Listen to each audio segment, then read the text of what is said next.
Bonjour à vous, bonsoir à vous, chez vous, en Afrique, en Asie, en Amérique, en Europe et partout dans le monde. Eh bien, j'espère que vous allez très bien chez vous et bienvenue une fois de plus sur notre chaîne, votre chaîne en Afrique et en diaspora. Aujourd'hui, on va toucher à un sujet assez particulier et on va parler un peu de nos frères et sœurs noirs américains. Il y a souvent, pour ceux qui habitent aux États-Unis, parce que si vous habitez aux États-Unis, vous comprenez un peu comment fonctionne la société américaine, alors vous êtes sans ignorer qu'il y a parfois des tensions entre les Africains et les Noirs américains. Il y a une attitude parfois de nos frères africains qui, quand ils voient des Noirs américains dans la rue, par exemple, qui sont clochards, ils ont tendance à se moquer de ces Noirs américains en disant que voilà, ils sont paresseux, ils sont dans la rue, ils peuvent pas travailler comme nous et tout ça. Mais derrière, il y a toute une histoire qu'on ignore et c'est très dommage de voir cette attitude de certains Africains. Et aussi, de l'autre côté, il y a l'attitude de certains Noirs américains quand ils voient les Africains, ils disent oui, c'est les Africains nous ont vendus en esclavage, ils ne sont pas venus nous secourir quand les Européens nous ont capturés en Afrique et nous ont menés en esclaves ici, ils nous ont délaissés, ils se questionnent pas ou s'intéressent pas à notre sort, à notre condition de vie et du coup ça fait des tensions comme ça entre Noirs américains et Noirs africains. C'est dommage parce que moi j'ai assisté à beaucoup de discussions comme ça et même des disputes entre les deux parties. J'ai même moi-même personnellement été témoin d'un ami qui venait du Congo. Il était nouvellement arrivé en Californie. On se baladait, il a vu les Noirs américains qui traînaient dans la rue et tout de suite il s'est mis à se moquer de ces gens-là. Lui, il venait d'arriver. Et moi, je lui ai dit, non, tu ne peux pas te moquer ou tenir des propos négatifs face aux gens que tu ne connais pas. Parce que avant de tenir des propos négatifs, avant de juger une personne, il faut d'abord connaître la personne. Il faut connaître l'histoire de la personne et essayer de se mettre à la place de la personne, de porter les chaussures de la personne pour... ce n'est qu'après avoir fait cela qu'on peut porter un jugement. Sinon, on ne peut pas porter de jugement. Et alors, ces tensions-là viennent du fait de l'ignorance. L'ignorance parce que, en fait, Noirs américains ou Noirs africains ont une histoire très commune. Alors, parce que si on part... de 1800, 1700, 1800, quand il y a eu l'avènement de la traite négrière. Alors, que s'est-il passé? Les Africains étaient chez eux tranquilles, mais avant même qu'on ne parle de la traite négrière, bien des siècles avant, il y a eu des échanges comme ça, de relations commerciales entre, je vais prendre par exemple le royaume Congo en Centrafrique. Il y a eu plein de royaumes comme ça, comme les empires Ashanti, il y a eu Tombouctou, l'empire Mandingue. Mais il y a eu en fait des relations, surtout avec le royaume Congo, où les dignitaires du royaume Congo en fait naviguaient pour aller aller vers le Portugal, où il y avait le roi du Portugal venait voir les dignitaires du Portugal, venait voir les dignitaires du royaume Congo. Il y avait comme ça des échanges commerciaux et bien des siècles avant, en fait ces échanges-là s'étaient établis sur plus de 3 siècles. Ok? Et là on parle pas de l'esclavage. Et bien sûr plus tard avec la découverte des matières premières, bien sûr les sociétés évoluant, la découverte de matières premières, la découverte de la poudre qui devait leur permettre au royaume du Portugal de fabriquer la baïonnette, donc le fusil à poudre qui s'était après répandu en Espagne, en France, un peu en Europe. Et donc, quand on a découvert les matières premières, les tensions commençaient à naître entre ces territoires, donc entre la relation entre les Européens qui venaient en Afrique, notamment les Portugais, commençaient à s'envenimer. Et donc, il y a eu des batailles comme ça, et au départ, il y a eu des batailles ou des combats que les habitants ou bien les soldats du Royaume Congo bien gagnaient. Mais vous savez, hein, dans l'histoire des hommes ou de l'histoire des guerres, c'est la personne qui a l'arme la plus puissante qui gagne la guerre et qui impose sa loi. Donc la découverte de la baïonnette, de la poudre et la fabrication des baïonnettes alors donnait une puissance au royaume de Portugal.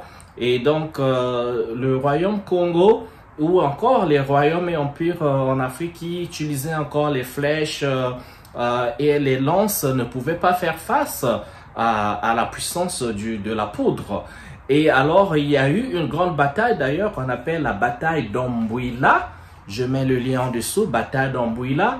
Je vous encouragerai de regarder, de faire la recherche. Une bataille qui durera à peine quelques heures où les dignitaires du Royaume Congo firent défier. Et donc, c'est là qu'a commencé l'occupation du Royaume Congo par le Portugal. Et donc, comme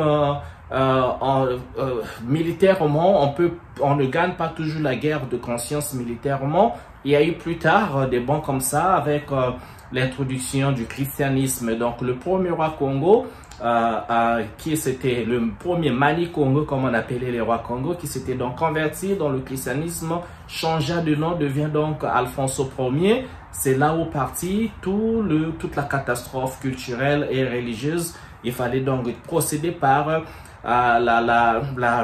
l'élimination des prêtres africains traditionnels Congo, les Nganga, ceux qui avaient le savoir ancestral, le savoir de la médecine, de la religion, de la spiritualité. Il fallait les éliminer parce que la spiritualité constituait une force pour les Africains, pour les Congos. Et donc, j'ai pris l'exemple du Congo, le même type d'événement est survenu un peu partout, au niveau de Tombouctou, au niveau d'Ashanti, le Nigeria, l'Afrique de l'Est, un peu partout. C'est comme ça que ça s'est passé. Et le reste n'est que histoire.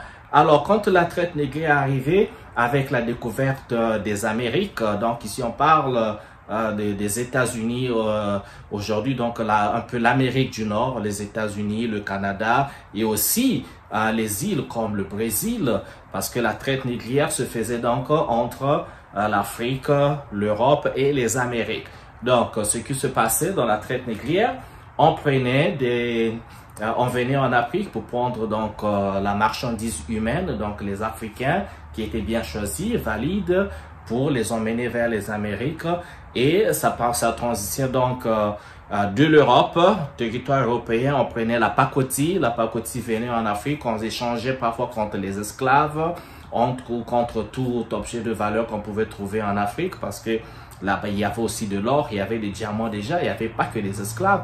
Et on prenait des esclaves pour les emmener vers les Amériques, notamment aux États-Unis et aussi et beaucoup plus encore au Brésil. Et il y avait des escales de bateaux dans les îles, quand vous retrouvez des Noirs un peu partout dans les îles, les Antilles, les Caraïbes, un peu partout. C'est comme ça qu'on vit la présence croissante des Noirs dans ces territoires. Et bien sûr, il faut aussi comprendre que les Noirs ne sont pas atterris dans ces territoires-là juste pendant l'esclave, la traite négrière, ok? Parce que bien des siècles, l'homme a toujours navigué, les Africains avaient toujours navigué, connaissaient les eaux, les océans, les mers, et naviguaient, arrivaient à ce territoire-là. L'histoire nous montre, comme vous voyez par exemple, la tête d'Olmec. La tête d'Olmec, j'écris ici là, tête d'Olmec. Regardez sur Google, vous faites recherche, vous allez comprendre qu'il y avait bien la présence africaine un peu partout déjà. Ok?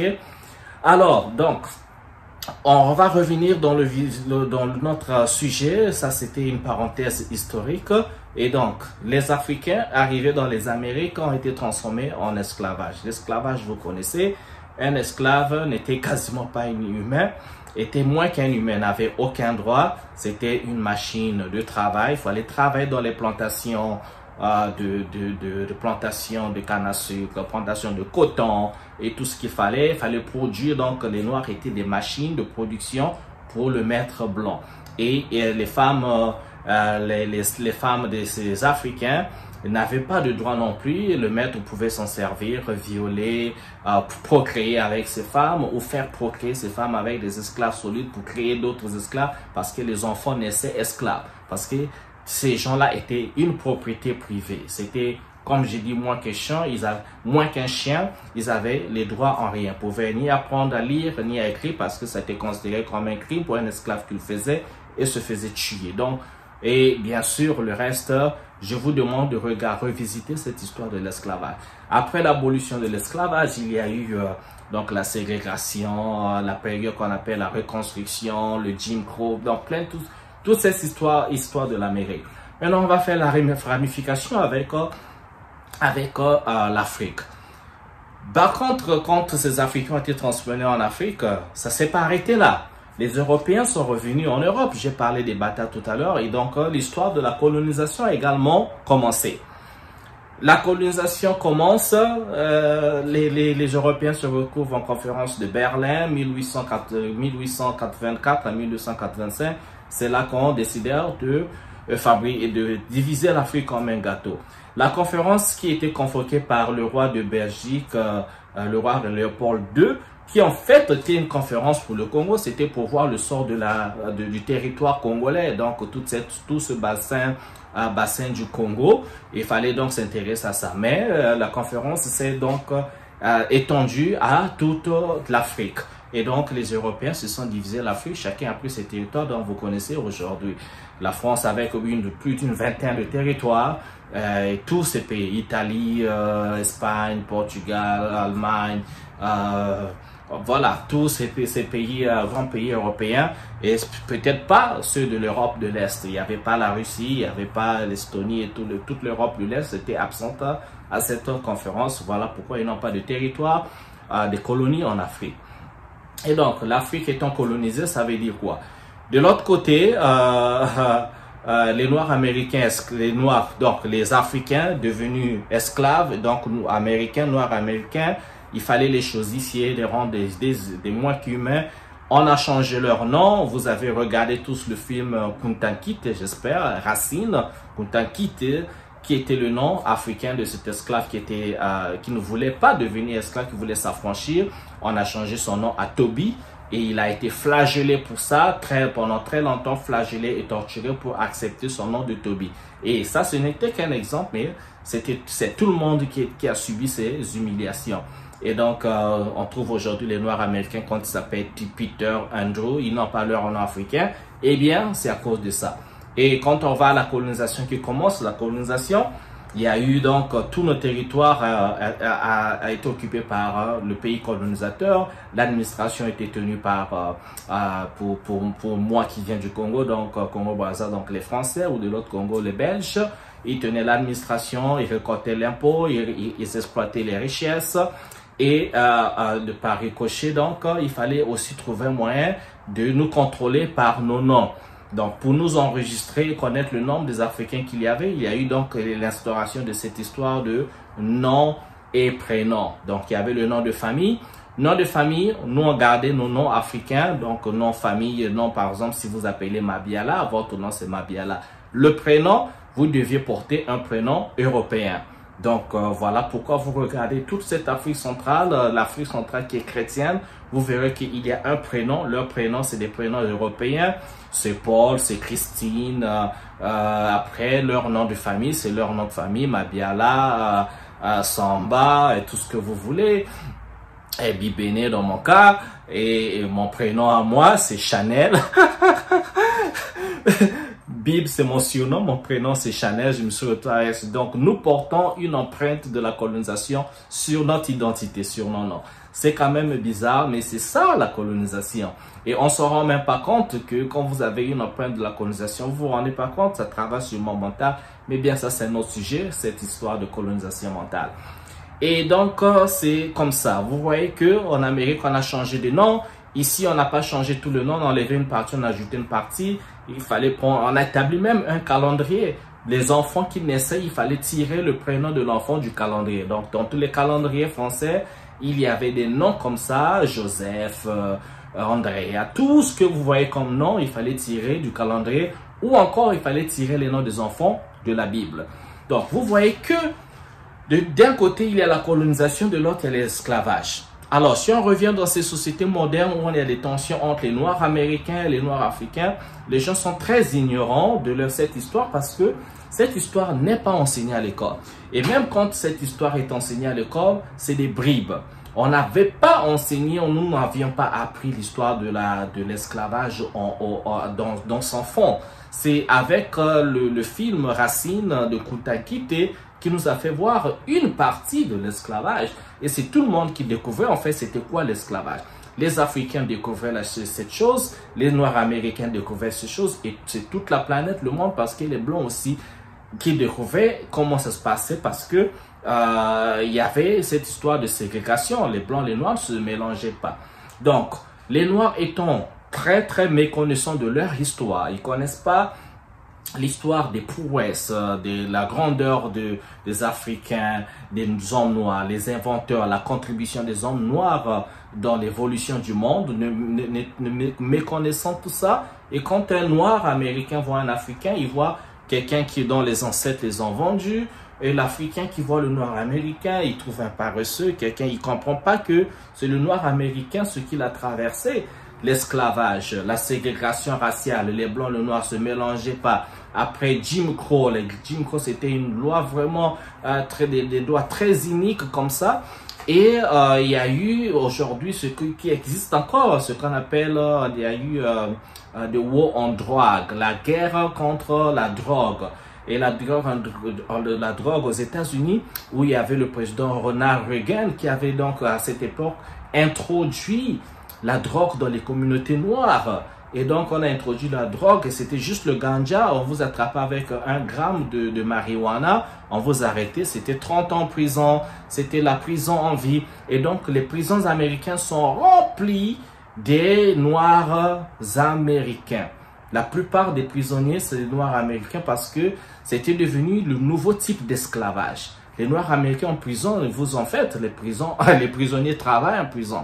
Ils travaillent, ils nettoient les habits des grands hôtels, ils cirent les chaussures, fabriquent des chaussures, fabriquent des trucs. En fait, c'est le travail quasiment gratuit, rémunéré peut-être à $1 par jour, ok, ou sinon rien du tout, mais ils travaillent pour ces corporations, ils nettoient plein de choses pour ces corporations, et on a créé des prisons, même prisons privées. Les gens se sont mis dans le business de prison, et les prisonniers, c'était des Noirs, on les arrêtait comme pas possible. Soit on les tuait, vous voyez les tueries, la brutalité, vous êtes sans ignorer avec l'événement de George Floyd.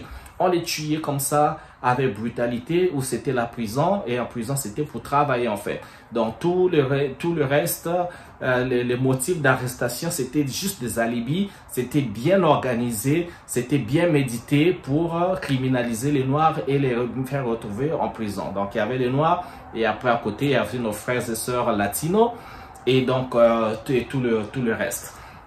Donc, et comprenez que aux États-Unis, quand vous partez en prison, vous purgez votre peine, mais une fois sorti de la prison, c'est pas fini. Ok, c'est pas fini du tout. Vous purgerez encore une autre peine parce que aux États-Unis, il y a un truc qu'on appelle le record. Vous avez comme un fichier sur vous. Donc, quand vous sortez de la prison, vous allez chercher un emploi parce que vous avez ce qu'on appelle le Social Security Number, le numéro de sécurité sociale. Le numéro de sécurité sociale, c'est votre identification ici. Tout ce que vous faites, la première des choses qu'on vous demande quand vous cherchez un boulot, c'est votre numéro de sécurité sociale. Toutes vos informations sont enregistrées dans un ordinateur quelque part sur vous. Si vous avez commis un crime, vous avez fait un voyage, vous avez pris un avion, vous avez traversé une frontière, un aéroport, tout est là. Donc, on sait tout sur vous. Si vous avez été dans une prison, dans une cellule, à tort ou à raison, vous avez été dans une cour de justice, tout est enregistré. Et donc, quand vous allez chercher un travail, l'employeur, dès qu'il prend votre numéro de sécurité sociale, on regarde votre fichier, eh bien, c'est du rouge, vous étiez en prison, on ne peut pas vous employer. vous retrouvez beaucoup de Noirs américains qui sont dans la rue juste parce qu'ils ne peuvent pas trouver de boulot. Ils ont fait une prison, pour la plupart du temps, c'est pas eux qui ont commis le crime. Ok, ils se retrouvent dans la rue, ils ne peuvent pas être employés. Et vous connaissez les États-Unis, c'est le capitalisme.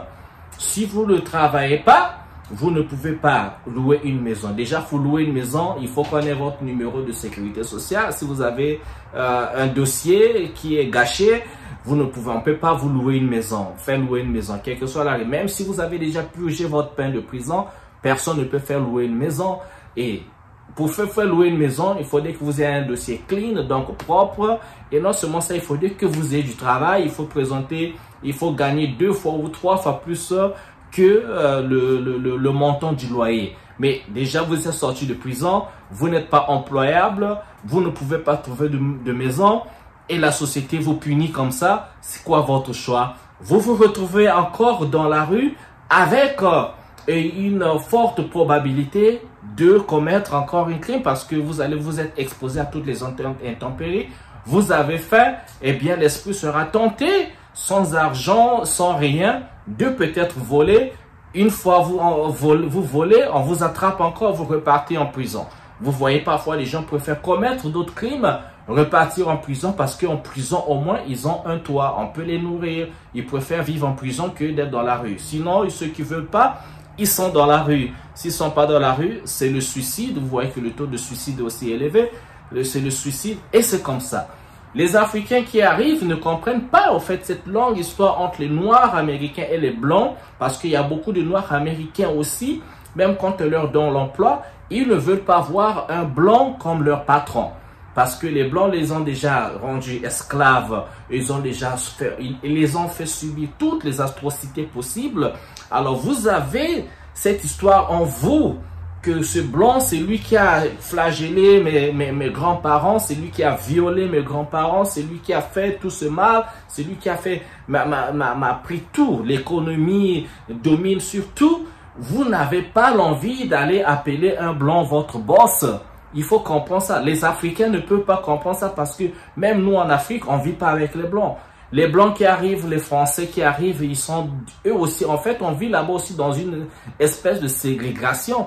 Parce que les blancs ne se mélangent pas. Ils ont les France, il y a une école à Brazzaville, au Congo. Il y a une école française, Saint-Exupéry. Quand vous allez à Pointe-Noire, c'est Charlemagne. Ils ont leurs écoles, ils ont leur supermarché casino, ils ont leurs trucs, ils ne se mélangent pas. Ils vivent dans leur truc, ils ne se mélangent pas. Nous, on ne se mélange pas. On se croise juste dans les rues, on ne se mélange pas. Il faut comprendre ça. Et donc, vous vivez là avec les Noirs américains qui vivent avec les Blancs depuis des siècles. Et les nouveaux Blancs qui arrivent, les Italiens, les autres qui viennent de l'Europe de l'Est, les Israéliens, tous ceux qui arrivent, ils deviennent blancs. Tout de suite, ils ont tout le privilège qui va avec être blanc. Et donc, contre ça, vous qui êtes là, les Noirs américains, en fait, ils deviennent natifs parce qu'ils sont là depuis des siècles, depuis cette histoire de la traite négrière. Et même quand les Blancs qui arrivent à peine 10 ans, 20 ans, une nouvelle génération, il a plus de privilèges que toi dont les ancêtres ont construit ce pays. Vous voyez que d'autres préfèrent se retrouver dans la rue et ne pas travailler du tout parce que travailler encore pour le mettre, appeler un blanc un boss, vous travaillez encore sous la dominance de quelqu'un qui, dans ce moment, qui est descendant en fait de ceux-là qui ont bénéficié du produit de l'esclavage. Parce que l'esclavage, c'est ça qui a enrichi les États-Unis. C'est du travail pendant 4 siècles de labeur gratuit, je vous assure. Hein. Travail sur le coton, vous n'étiez pas payé. Les Noirs habitaient dans leur cabine. Le travail, c'était vous en fait le moteur, la machine.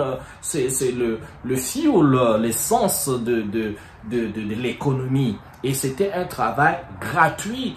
Imaginez, pendant 4 siècles, les gars travaillaient pendant 4 siècles sur toutes les intempéries sans être payés du tout. Vous savez, ça fait combien de milliards? Les banques ont été inventées. Cet argent n'est parti nulle part.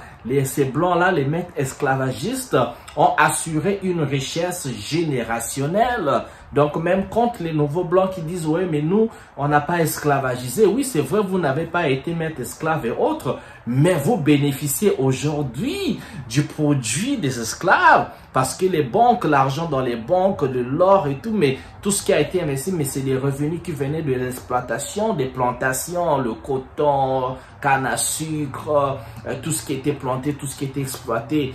La construction des routes, la construction des immeubles, mais les Noirs, c'était eux qui étaient là, en fait, c'était la force,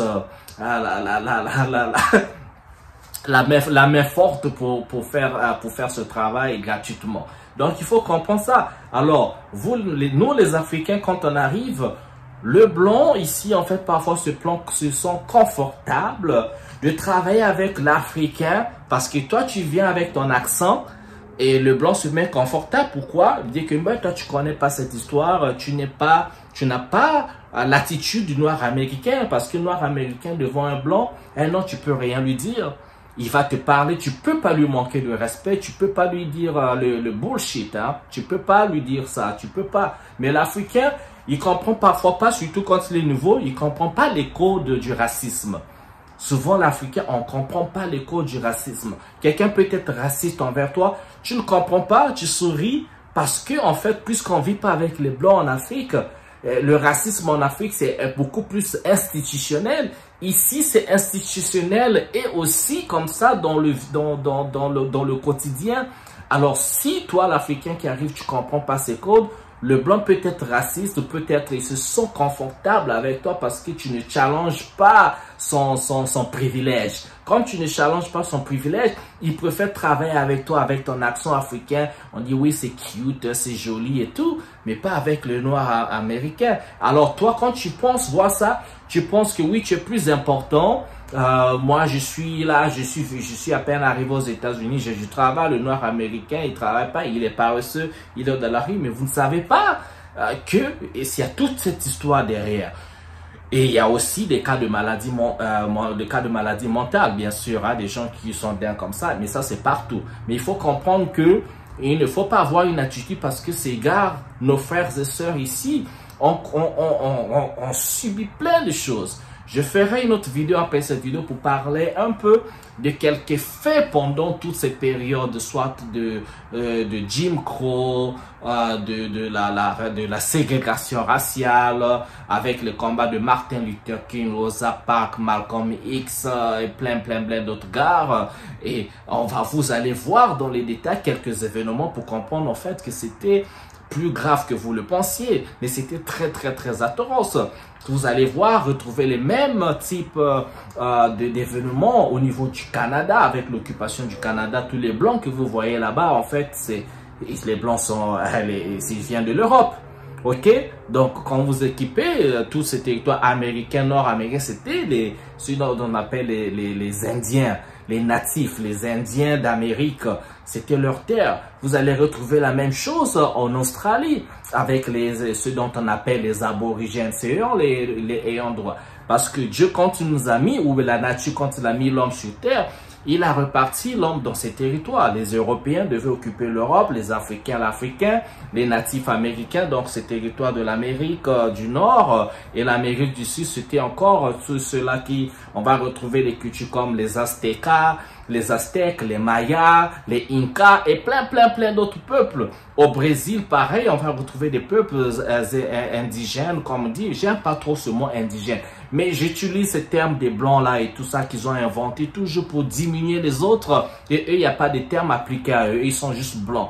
Bon, on va dire des autochtones, les peuples en fait, les ayants droit de la terre au niveau du Brésil. Et pareil, en Argentine, vous allez remarquer, l'Argentine a l'impression que c'est juste un pays blanc. Non. C'était les Espagnols qui sont venus occuper, hein, les ayants droit de la terre, et bien sont les moins là-bas. Personne ne parle d'eux.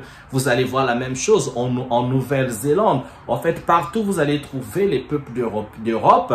Dites-vous que c'était des occupants, c'était des invaders, les envahisseurs.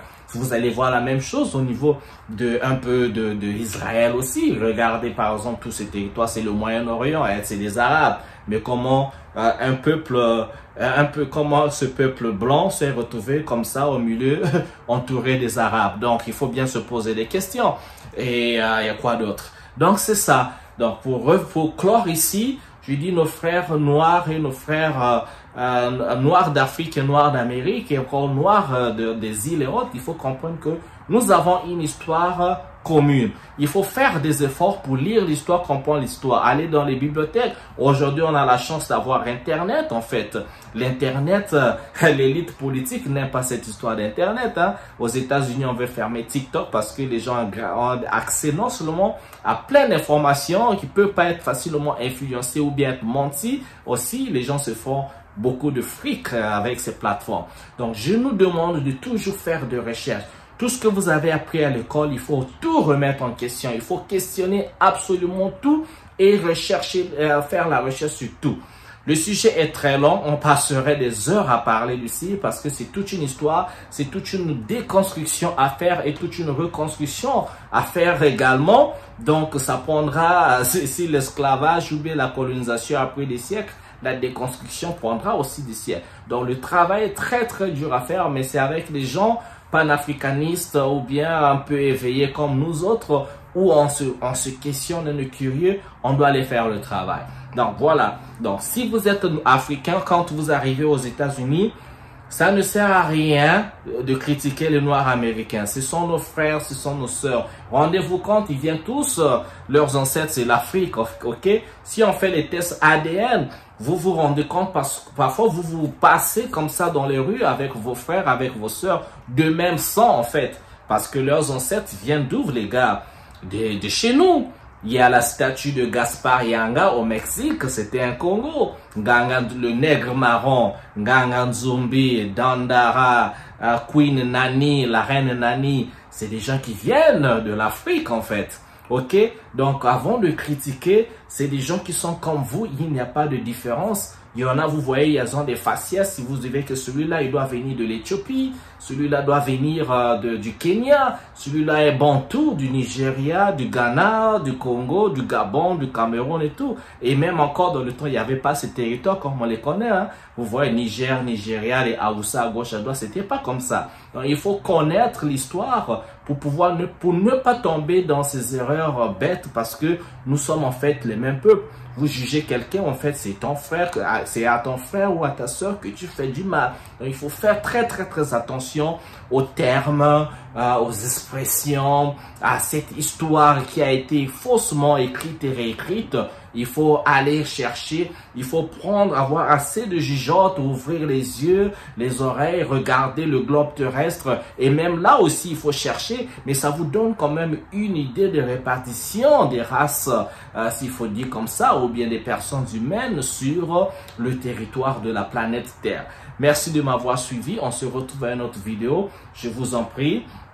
Laissez des commentaires, on a besoin de s'éduquer, vos commentaires peuvent aider, partagez la vidéo, mettez des likes parce qu'on veut bien attirer les gens à cette chaîne pour à enrichir la conversation. Merci encore, bien le bonheur chez vous, on se retrouve bientôt. Ciao, ciao.